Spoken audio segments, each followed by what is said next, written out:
guys, so it has been downpouring, raining like crazy the last few days.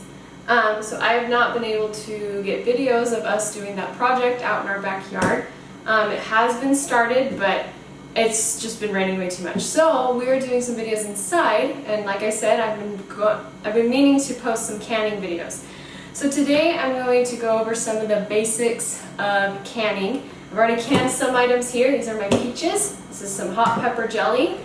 And today I'm going to be showing you the basics of canning, but using tomatoes. So let's get started. So step number one, you're going to have to determine what type of canner you need. There are two different kinds of canning. One is water bath canning, and two is pressure canning. Now you need to look at your recipe, make sure to follow a recipe. Don't make up your stuff. The recipes usually have been tried and tested to make sure that they are safe against botulism. And so, looking at your recipe, it will usually tell you whether you can do water bath or pressure. So water bath canner is basically a big pot with a basket inside to hold the cans, the jars. And you can do canning with a bath canner just with boiling water. And this works for fruits usually and things that are pickled, because you have to have a high acid content in order to kill the botulism with the water bath. Now other items like vegetables that don't have high acid contents, you have to use a pressure canner, otherwise it will not get hot enough in here to kill the botulism.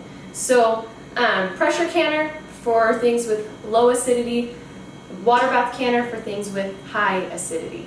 Step number two, after determining what canner you need, step number two is actually starting to prepare to can your produce. And so you will need to sterilize your jars. You can do this one of three ways. One way to do this is by putting them in the oven. Make sure to always wash them beforehand. But then you can put them in the oven at 200 degrees and leave them in there for at least 10 minutes. So that way they're hot and they get sterilized.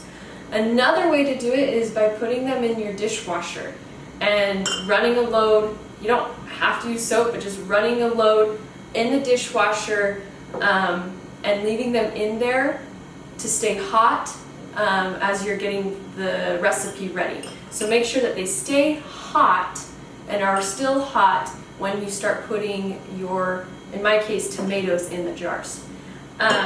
The other option is put the empty jars in the pot, the canner, and let them heat up while the water's heating up. But you don't want to set them in there to the point where the water starts boiling. You want to get them out before then. But the main thing is you want hot sterilized jars ready to go when you start putting your produce, in my case tomatoes or whatever it may be, into your jars.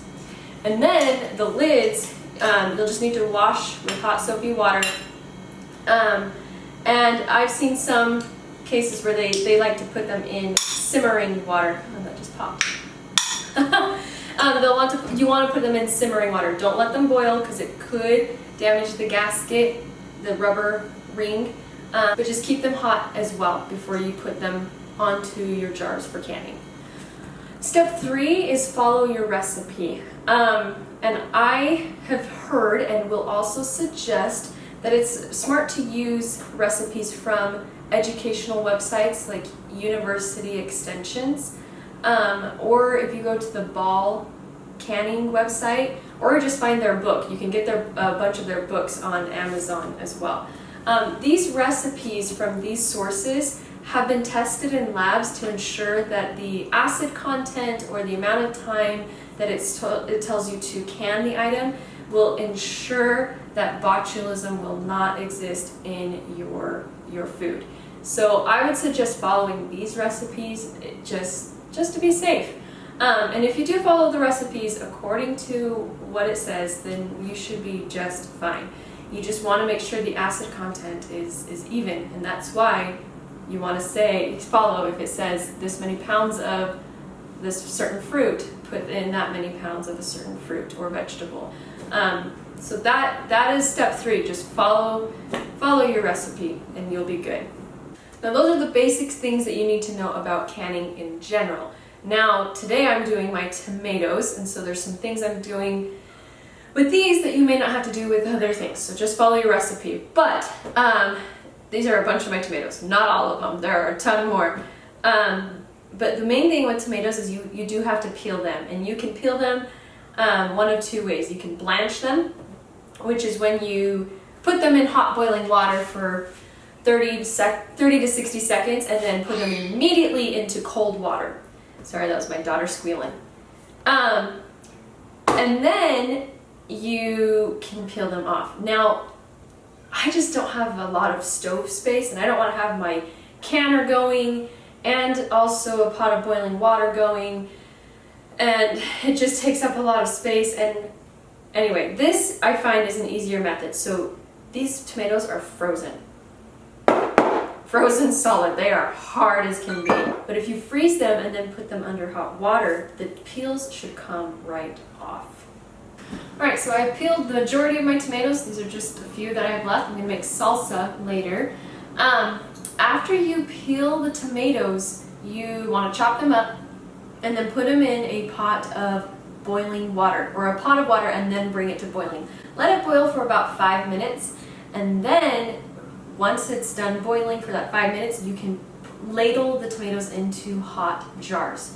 You don't want to put the frozen tomatoes into the hot jar or the jars will crack. I experienced that last week. So ladle them into hot jars, and then make sure you wipe off the rim of the jar, clean it, put the hot lid on top of the jar, and tighten the jar to fingertip tight. Once it is tightened, you can then carefully set your jars into the water canner with hot water.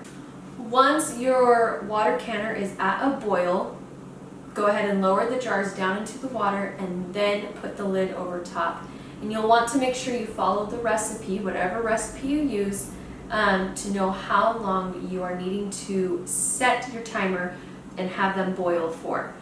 And also be sure to note your elevation, because different elevation requires you to add a certain amount of time. And so here where I'm at, we're at about 800 feet from sea level. And so the rule of thumb is for 1,000 feet, I need to add 5 minutes. So since I'm not quite at that 1,000 feet, I don't technically have to according to the rule, but I go ahead and add extra 5 minutes just to be safe. So make sure to check your elevation, look online to see what elevation you're at, and then you can also find charts like on the Ball website to know how much more time you need to add depending on your elevation.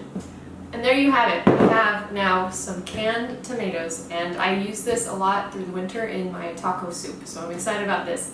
Yeah, I went ahead and my apron, this is not a clean, easy process. My apron was a mess, my clothes were a mess, so I've changed. Anyway, if you want to find more about canning, I would encourage you to look at the Ball Mason Jar website or any of the university extensions, and just start YouTubing more videos, because there's more people out there that do canning. But this week I'll also be doing some canned pumpkin, and that will require the pressure canner, and so stay tuned for that video coming up.